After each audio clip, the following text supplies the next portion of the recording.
যে একটি জেলা সরাসরি সড়ক যোগাযোগ নাই, একটা বিচ্ছিন্ন দ্বীপ হওয়ার কারণেই কি আমাদের সাথে এই বৈষম্য। যে আমাদের যেই লং মার্চ কর্মসূচি ছিল, সেই লং মার্চ কর্মসূচি বাস্তবায়ন করার লক্ষ্যে আমরা এই পর্যন্ত প্রায় 350 কিলোমিটার পথ হেঁটে এসেছি এবং 4টা নদী আমাদের সাঁতরিয়ে পার হইতে হয়েছে। এর ভিতরে খরস্রোতা নদী পদ্মাও ছিল। আমরা চেয়েছিলাম যে পদ্মা সেতুর উপর দিয়ে হেঁটে আসতে, কিন্তু সরকারের পক্ষ থেকে কোনো অনুমতি না থাকায় আমরা সেখান থেকে হেঁটে আসতে পারি নাই, বাধ্য হয়ে আমাদের নদী সাঁতরিয়ে পার হইতে হয়েছে। এটা আমাদের কাছে একটা নতুন অভিজ্ঞতা ছিল এবং আমরা মনে প্রাণে বিশ্বাস করি যে ভোলাবাসীর দোয়া এবং আল্লাহর রহমত আমাদের এই পদযাত্রা সফল করার পিছনে সবচেয়ে বড় ভূমিকা রাখছে। কিন্তু দুঃখের বিষয় হচ্ছে, এত বড় একটা ত্যাগ স্বীকার করার পরেও, এত বড় শান্তিপূর্ণভাবে আন্দোলন করার পরেও সরকারের পক্ষ থেকে এখন পর্যন্ত কোনো প্রতিক্রিয়া আসে নাই। আমরা ভোলাবাসীর 22 লক্ষ ভোলাবাসীকে রিপ্রেজেন্ট করতেছি এই জায়গায়। ভোলার সকল জনগণ চায় যে আমাদের এই সমস্যাগুলো সমাধান হোক। এই সমস্যা সমাধান করতে গিয়ে আমাদের দীর্ঘ 54 বছর যাবৎ আমাদের আন্দোলন সংগ্রাম চলছে। প্রতিনিয়তই আমাদের সেতুর অভাবে, চিকিৎসার অভাবে আমাদের হাজারো হাজারো মায়ের বুক খালি হচ্ছে। আমাদের ছেলেরা তাদের মেধার বিকাশ ঘটাতে পারছে না, আমাদের জেলেরা তাদের ন্যায্য মূল্য পাচ্ছে না। পাশাপাশি আমাদের যেই সম্পদ রয়েছে আমরাও তার সঠিক যেই মূল্যায়ন তা আমরা পাচ্ছি না। সব কিছু মিলিয়ে আমরা সরকারের কাছে প্রশ্ন রাখতে চাই যে একটি জেলা সরাসরি সড়ক যোগাযোগ নাই, একটা বিচ্ছিন্ন দ্বীপ হওয়ার কারণেই কি আমাদের সাথে এই বৈষম্য। যেই বৈষম্য বিরোধী আন্দোলনে আমরা সবচেয়ে বেশি শহীদ হইলাম, আমাদের সবচেয়ে বেশি ভাই রক্ত দিল, আমাদের সাথে কেন এখনও সেই বৈষম্য থাকবে? আমরাই তো বৈষম্য বিরোধী আন্দোলনের একটা বড় অংশ। এই সরকারের একটা ভিট আমাদের এই 47 জন শহীদ। সরকারের প্রতি আমাদের আহ্বান থাকবে, আপনারা আমাদের এই শান্তিপূর্ণ অবস্থাকে সম্মান জানান। আমরা যেরকম আপনাদেরকে সম্মান জানিয়ে যমুনা ত্যাগ করে এখানে এসে বসেছি, আপনাদেরকে কোনো বিশৃঙ্খলা করতেছি না।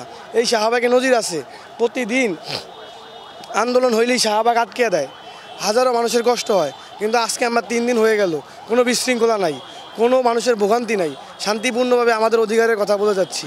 এক ধরনের আপনাদের কাছে কাকুতি মিনতি করছি, আপনারা এই অবস্থাকে সম্মান জানিয়ে আমাদের প্রতি প্রতিক্রিয়া দেখান, আমাদের সমস্যা সমাধানের জন্য এগিয়ে আসুন।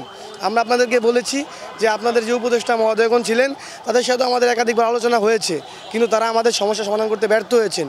উল্টো তারা আমাদের নানাভাবে আশ্বাস দিয়ে তারা আমাদের একটা প্রতারণার মতন আমাদের সাথে প্রতারণা করেছেন।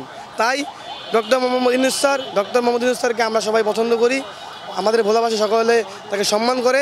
তার প্রতি সম্মান থেকে বলছি, আপনি নিজে হস্তক্ষেপ করুন এবং নিজের হস্তক্ষেপের মাধ্যমে, আলোচনার মাধ্যমে সমস্যা সমাধান করতে এগিয়ে আসুন। যদি শান্তিপূর্ণ অবস্থার মাধ্যমে সমস্যা সমাধান না করতে পারি আমরা, তাহলে আমরা কঠোর থেকে কঠোর হব এবং যে পরিস্থিতি তৈরি হবে তার জন্য আপনারা দায়ী থাকবেন। আমাদের এই প্রজেক্টটা শুরু হওয়ার কথা ছিল 2017 সালে, শেষ হওয়ার কথা ছিল 2025 সালে। কিন্তু বারবার পুনরায় সমীক্ষা যাচাইয়ের নামে এইখান থেকে আমরা মনে করি আর্থিকভাবে একটা লুটপাট করে। পিপিপি, এই পিপিপি এবং আপনার সেতু বিভাগ মিলে এই লুটপাটটা করে। কেন করে? আমরা মনে করি প্রতিবারই আমাদের যেই প্রজেক্ট শুরু হওয়ার কথা ছিল 17 সালে, সেটা শুরু হয় নাই এবং সর্বশেষ যেটা 22 সালে একটা কাছাকাছি আমরা নিয়ে আসছি। আমাদের তৎকালীন সাবেক সচিব আবুল কালাম আজাদ এইটার পেছনে অনেক খাটাখাটনি করছে এবং আমাদের সবচেয়ে বড় যে বিষয় সেটা হলো তৎকালীন যারা ছিল আমাদের নেতৃবৃন্দ ওই সময় সরকারের সময়, তারা চেষ্টা করছে। কিন্তু আমরা যখন তৎকালীন সেতু মন্ত্রীর কাছে গিয়েছি, তিনি স্পষ্ট বলেছেন প্রয়োজনে আমরা দ্বিতীয় পদ্মা সেতু করব, কিন্তু ভোলা বরিশাল সেতু হবে না। এবং সর্বশেষ যে প্যারেকটা মেরেছে সেটা সাবেক স্বৈরাচারী সরকারের প্রধানমন্ত্রী, যাকে ফ্যাসিস্ট শেখ হাসিনা, সেই সর্বশেষ প্যারেকটা মেরেছে। সে সেখানে লিখেছে পুনরায় সমীক্ষা যাচাই করা হোক। যখন আমাদের প্রজেক্টের এই ভোলা বরিশাল সেতু চালু হওয়ার কথা, মানে ভিত্তিপ্রস্তর স্থাপন হওয়ার কথা, তার ঠিক 1 মাসে পুনরায় সমীক্ষা যাচাই করতে বলা হয়েছে। তার মানে এটা একের পর এক এটা নিয়ে ষড়যন্ত্র, এবং এই ষড়যন্ত্রের কারণে আমরা আমাদের সেতু পাচ্ছি না। এবং সবচেয়ে বড় বিষয় এখানে যেটা, সেখানে হলো বিভিন্ন দাতা সংস্থা আগে আসার পরেও আমাদের বিভিন্ন অনেকগুলো দাতা সংস্থা আসছে আমাদের এই সেতু করার বিষয়ে, এবং একসাথে শরীয়তপুর, চাঁদপুর এবং ভোলা বরিশাল সেতুর ব্যাপারে তারা আগ্রহ দেখিয়েছে।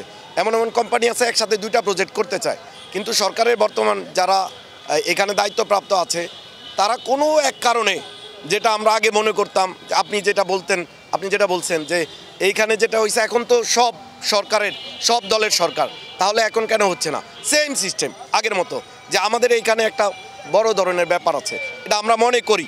এবং স্পষ্ট মনে করার এটা কারণ হইল এই লাল ফিতার দৌরাত্ম্য যেটা বলে এটার পেছনে একটা স্পিড মানির ব্যাপার আছে এবং এই স্পিড মানির কারণে এটা আগাচ্ছে না। এই স্পিড মানি তো আমরা ভোলাবাসী খরচ করব না। সেতু উপদেষ্টা মহোদয় বরাবরই এটার পক্ষে, কিন্তু পক্ষে হলে আমাদেরকে বারবার বলতেছে, ওই যে মঈনুদ্দিন সাহেব, ডক্টর মঈনুদ্দিন সাহেব আমাদেরকে বলছে যে আমরা ভোলা বরিশাল সেতু করে দিব ডিসেম্বর জানুয়ারির মধ্যে।